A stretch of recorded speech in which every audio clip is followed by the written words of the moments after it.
Bonjour chers élèves, aujourd'hui on va terminer la leçon qu'on a déjà commencé la séance précédente.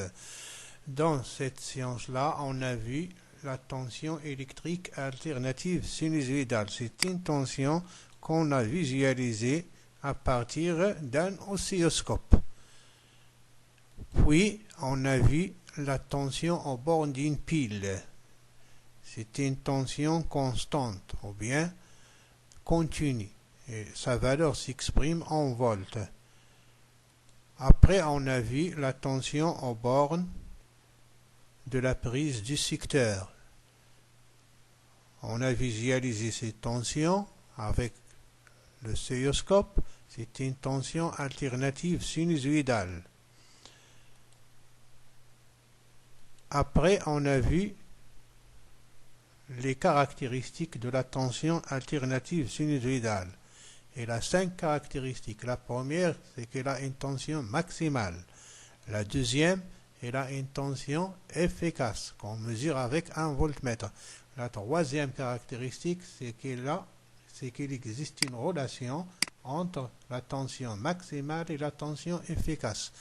Après, on a vu la quatrième caractéristique, c'est la période qui s'exprime en secondes. Après, on a vu la dernière, c'est-à-dire la cinquième caractéristique, qui est la fréquence, qui se calcule avec cette formule et s'exprime en Hertz. Aujourd'hui, on va voir les caractéristiques du courant électrique alternatif sinusoïdal. Avant de voir les caractéristiques de ce courant, on doit se rappeler de la caractéristique du courant électrique continu produit par une pile, c'est-à-dire par un générateur de courant continu. Cette pile-là, elle est branchée à deux diodes qui sont en dérivation avec un ampéromètre qui mesure l'intensité du courant électrique. Cette intensité s'exprime en milliampères ou bien en ampères. Aussi, on a une résistance pour protéger les diodes. Donc, qu'est-ce qu'on va voir dans ce cas-là? On va voir que seule une diode brille, c'est la diode rouge, tandis que la verte reste éteinte. Cela veut dire que le courant électrique produit par la pile a un sens. Ce sens sera à l'extérieur du générateur et du pôle positif vers le pôle négatif. On le représente par des flèches sur les fils de connexion.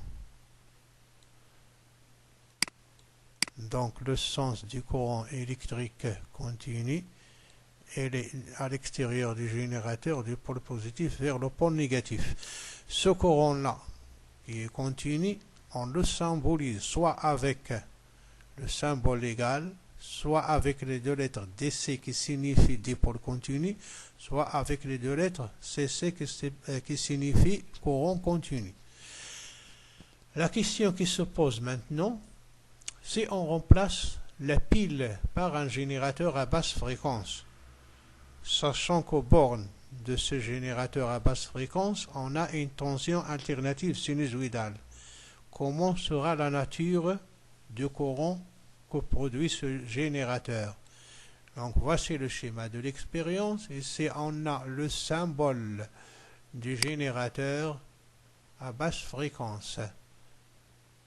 Donc dans ce générateur-là, il est relié à une résistance, un ampéromètre et deux diodes électroluminescentes en dérivation. En fermant le circuit, on va voir que les deux diodes clignotent, c'est-à-dire tantôt on observe la diode rouge brille, l'autre reste éteinte. Après, c'est la verte qui brille et la rouge reste éteinte, et cela se produit périodiquement.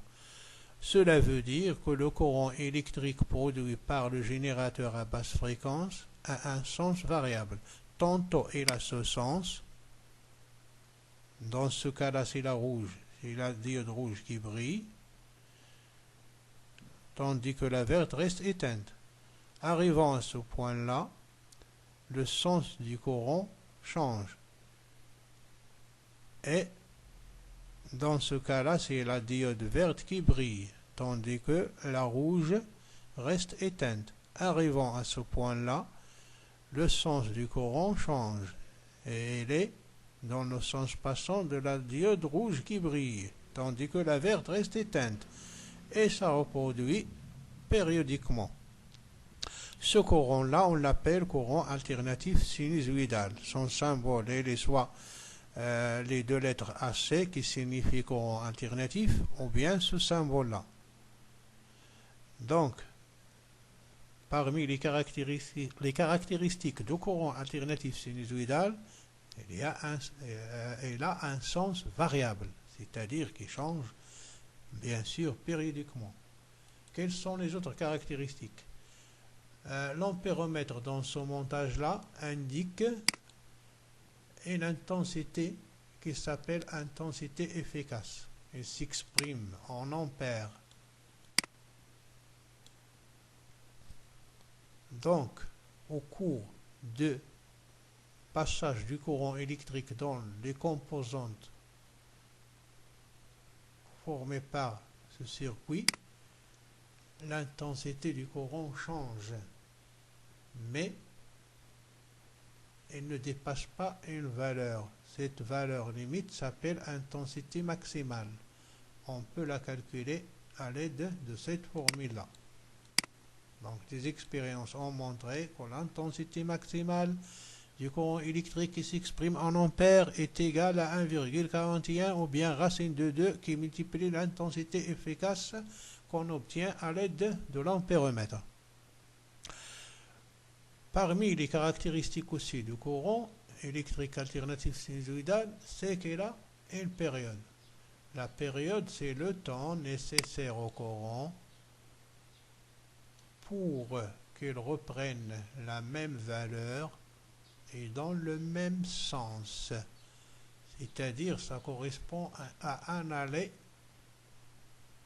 plus le retour du courant électrique. Donc le temps que met le courant pendant un aller-retour correspond à une période T. C'est cette période-là est 0,02 secondes, comme celle de la tension de la prise du secteur. Cela veut dire que pendant l'aller, le courant a besoin de 0,01 seconde. Pour retourner, afin qu'il prenne la même valeur, il a besoin de 0,01 seconde. Donc, le temps de l'aller plus le temps de retour correspond à la période. On l'appelle la période. Puisqu'il a une période, il aura aussi une fréquence. La fréquence, c'est le nombre de périodes par seconde. Dans ce cas-là, c'est l'inverse de t. En remplaçant t par 0,02 secondes, on aura 1 sur 0,02 secondes, c'est 50 Hz. Donc, pendant une seconde, le nombre de périodes de courant électrique sinusoïdal est 50.